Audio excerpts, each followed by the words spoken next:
Once a giant, always a giant. For me, it's only a giant.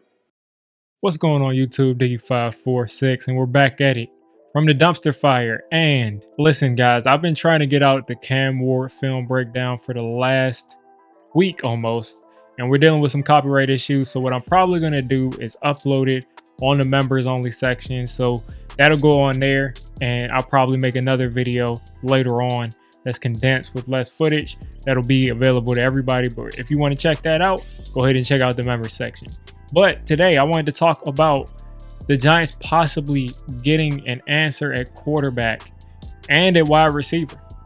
Now, yesterday, I think it was, Malik Nabers got on Twitter and he put 9 and then he put 10 on Twitter. He tweeted out 9 and 10 and then he put a Rams emoji or a Ram emoji. Long story short, that's basically Malik Nabers going and saying the Giants need to sign Cooper Kupp, who wears number 10, and Matt Stafford, who wears number 9. Cooper Kupp has been confirmed. The Rams have asked him, they basically told him, we're trading you no matter what. Matt Stafford is also rumored to either want to be traded or want out. So the Rams could possibly be looking to move both of those players. Now, the only thing that makes me think about this is what will be the compensation? What will be the compensation there? Now, if you think just about Cooper Kupp, he's not an older receiver yet. I mean, he's not too old, but you got to think, I mean, he wouldn't be more than like a 3rd or 4th round pick. And then looking at Matt Stafford, I'm thinking the same thing, like a 2nd to a 4th round pick, somewhere around that, because he's also 37. So that could also push him down pretty far. So looking again, it looks like I was a little bit wrong. Cooper Kupp is actually, it shows my age. Cooper Kupp is actually 31 years old. So he is kind of getting up there. Of course, Stafford is 37 years old. And it will make sense why the Rams want to get rid of these deals. Now, Cooper Kupp is making about 27 million a year. And I think he's got 2 more years done on his contract. And then also looking at Matt Stafford, he's making $49 million a year. And that's a ton of money. So I'm imagining the Rams would have to take a good amount of that. Let's say they cut that in half. And the cap hit for us for Matt Stafford is 20-something million, 29 million, something like that. And then the cap hit for Cooper Kupp is more like 16 million. Do I think those 2 players are worth that for the short term for 2 years? Maybe. I could definitely see that. But do I think that that's the wisest thing? I'm not sure.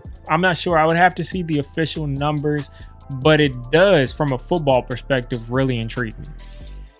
Now, Matt Stafford, we know that every time Matt Stafford goes to a team that has a bona fide number 1 receiver, that wide receiver has a career year. We saw it with Calvin Johnson.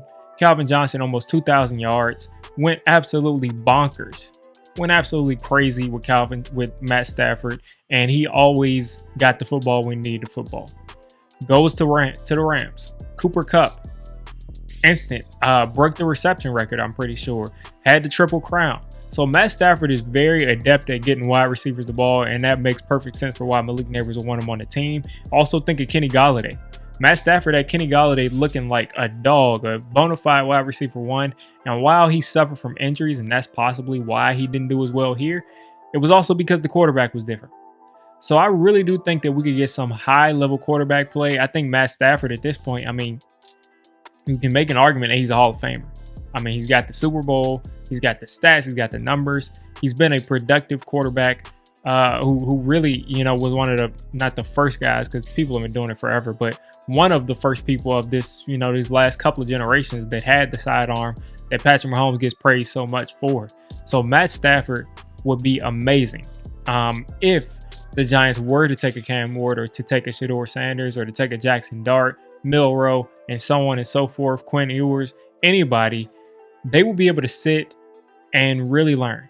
And with Matt Stafford, you're not worried about Stafford being benched. I mean, unless, he falls off a cliff, which is possible. But for the most part, you're not going to be worried about Stafford being benched.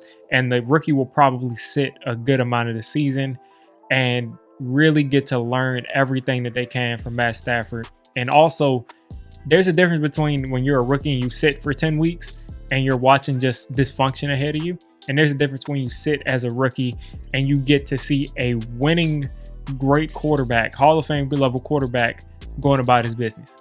There's a leagues of differences between seeing Matt Stafford and Eli Manning with Daniel Jones. I mean, Daniel Jones had Eli Manning. There's a difference between when Eli Manning was there versus when he left. I don't think that's an accident. I just don't think that's an accident. So that will be a great opportunity for any rookie quarterback to play behind Matt Stafford for a year. And maybe we could have sort of a, Patrick Mahomes, Jordan Love kind of situation. Now, as far as Cooper Kupp, Cooper Kupp would be joining his team as the number 2 receiver. He'd be the highest paid because Malik's on a rookie deal. But he'd be joined as a number 2 receiver. He can play inside. He can play a little bit outside. And I think he could really, really bring a lot of juice to the team. The only thing that you think of is he's primarily a slot. We got Wandale, who's primarily a slot. So would Cooper Kupp just be outside? I think he could do it. But also, does he really fit here? And then is it worth paying him, however much dollars, 18 million after the trade or even 20-something million? Is it worth doing that and giving up capital for a 31-year-old receiver? Now, again, he's 31. He's probably got, 2 more years. Probably got 2 more years of great football, maybe. But you could look to the draft and you can get a guy like Xavier Restrepo if you wanted a slot receiver, which I don't think we need. I'm more looking at a guy like Jaden Higgins, who's kind of turned some heads in the Senior Bowl, big receiver. I'm looking at guys like that can go out and make big plays. And another guy, Jack Besh, I think he could be a good receiver. Another big body. I'm looking for that big body receiver across from Malik Nabers and allow Wandale to really be able to work the middle of the field and actually have space to do stuff this year. Because I think once we actually get a quarterback that is accurate, that can hit Wandale in that small, target that he is, he can actually make some stuff happen. Because when Daniel Jones was hitting them in stride 3 years ago, he actually looked like a competent wide receiver that can make something happen after the catch. So as far as these 2 players, I would say I'm very, very interested in Matthew Stafford coming here. And I would have to, be convinced in the Cooper Kupp coming here. I would love for him to be here, but the price that it would take to get him here, and then after you already gave up picks for Matthew Stafford, because, it's not like if you trade for Matthew Stafford and Cooper Kupp, you got a 1-year shot at a Super Bowl. I don't see that happening. So it's not like we're going to get a Super Bowl out of it. So, let's say you trade your 3rd round pick for Matthew Stafford and you trade your 4th round pick for Cooper Kupp. Those are 2 picks that I think we could use on the future. So you all let me know what you think of these 2 players. What you think of them possibly being Giants? I would say I'm about 70% on board for Matthew Stafford, depending on what the number and the prices are. And then I'll probably like 30% for Cooper Kupp.